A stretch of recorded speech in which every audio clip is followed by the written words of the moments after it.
Dans cette vidéo, je vais vous parler d'un livre, d'un auteur que j'adore et livre qui est vraiment très précieux pour moi.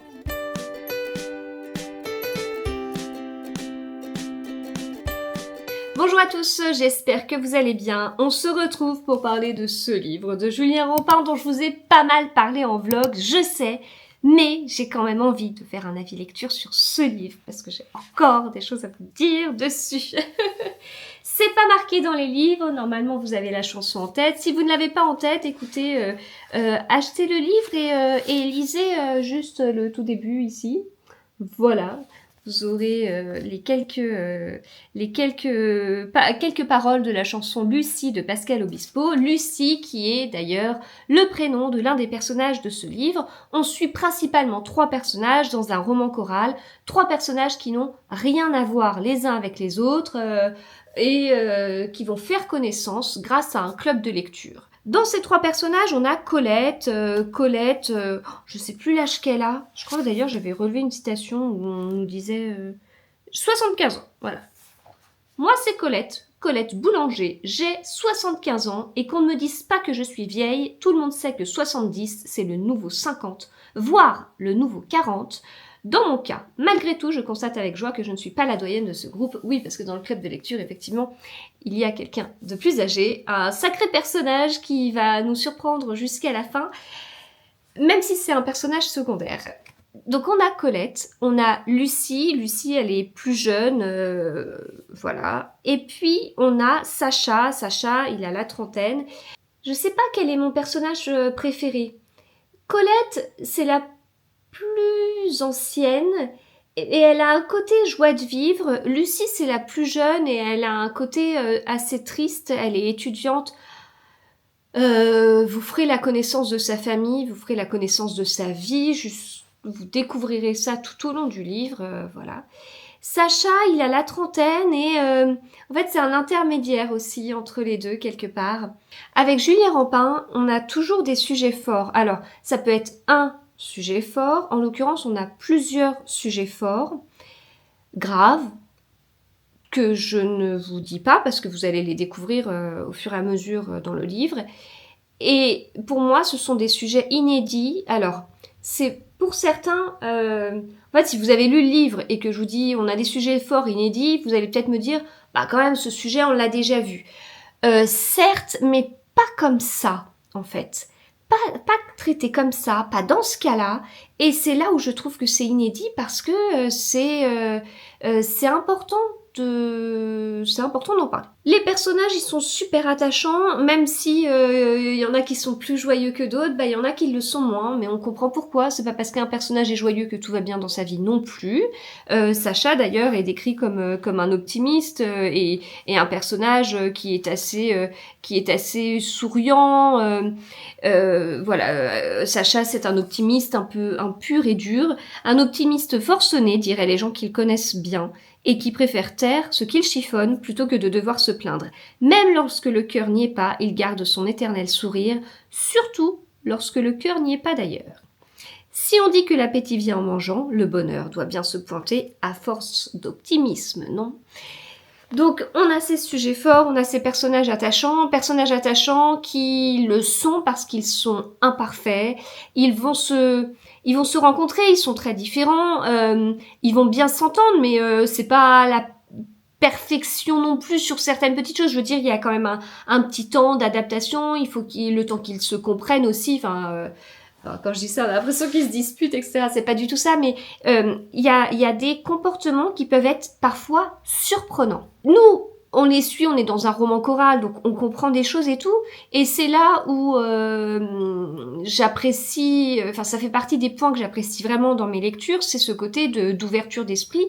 Parfois, on est avec quelqu'un, la personne elle est désagréable, on sait pas pourquoi, on n'a rien fait, et en fait c'est pas forcément lié à nous, c'est pas. Donc en fait de lire des livres avec des relations humaines, ça aide aussi à relativiser ou au contraire à creuser. Enfin moi ça m'aide vraiment énormément parce que on a chacun notre façon de penser, on a chacun nos filtres, on a chacun et du coup on va interpréter mal quelque chose alors qu'il faudrait pas. Peut-être que des fois il y a l'inverse aussi, mais là on le voit bien que on peut avoir un personnage qui réagit pas comme il faudrait dans l'idéal. Mais en fait on n'est pas dans l'idéal, dans la vie de tous les jours on n'est pas du tout dans l'idéal.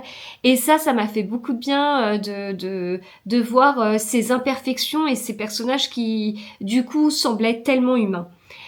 En plus de tout ça, on retrouve l'écriture de Julien Rampin, qui est une écriture que j'adore. Je vous le dis à chaque fois. Alors, je vous le dis à chaque fois que je chronique un livre de Julien Rampin. Et tous les livres de Julien Rampin, je vous les ai chroniqués dans des vlogs, dans des podcasts lecture. Donc, vous commencez à savoir ce que j'en pense. Moi, j'adore son écriture, qui a un côté très poétique, tout en maintenant un rythme et un livre court. Un livre court, ça veut pas forcément dire un livre bâclé, c'est pas du tout. Et alors dans le cas de Julien Rampin, c'est pas du tout le cas. On a un livre court, vous en ressortez et vous vous rendez compte de toute la richesse que contient ce livre. En plus de ça, vous vous êtes pas ennuyé, il y avait le côté page turner, vous voulez avancer, vous voulez savoir, parce qu'en fait, Julien Rampin, il nous donne en plus des petits trucs pour nous faire comprendre que on sait pas encore tout, quoi. Et nous, on veut tout savoir, on veut connaître les secrets de chaque personnage. Donc ça, en plus, ça nous aide à avancer. Quand on a 3 personnages principaux et que pour les 3, il y a des petits trucs comme ça, bon, voilà, on veut avancer, donc sujet fort, ce petit côté un petit peu suspense quelque part dans un livre court, et en plus il ajoute cette écriture poétique qui fait que j'ai relevé 50 000 passages dans ce livre. À ce jour, je pense que c'est celui dans lequel j'ai relevé le plus de passages, et c'est un régal de les lire. J'ai relevé autant de passages par l'écriture, des passages que je relève, c'est-à-dire que je lis, j'aime bien.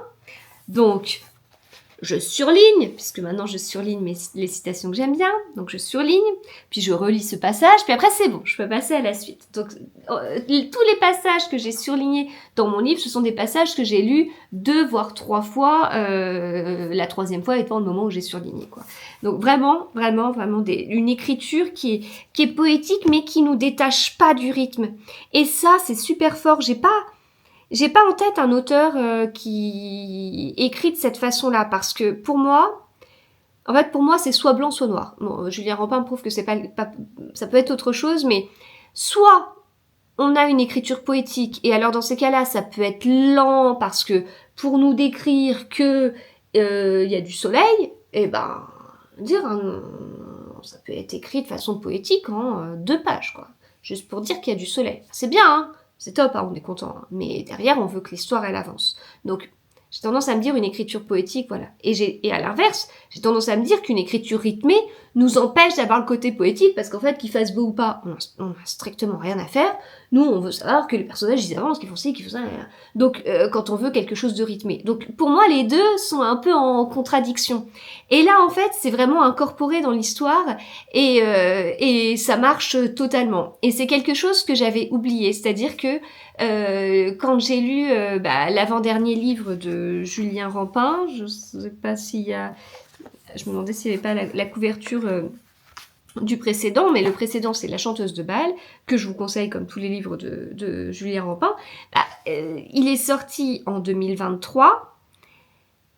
Là, quand j'ai reçu le livre de Julien Rampin, je me suis pas dit « Ah oui, c'est vrai, Julien Rampin, il écrit comme ça, j'aime bien, parce que... » Non, je m'en souvenais plus. Puis j'ai commencé ma lecture et je me suis dit « Mais c'est vrai qu'il y a tous ces points que j'adore, et ça m'est revenu très très vite. » Et donc, vous avez ce mélange de rythme, écriture poétique, donc ce mélange qui paraît incompatible, mais que l'auteur arrive à faire totalement.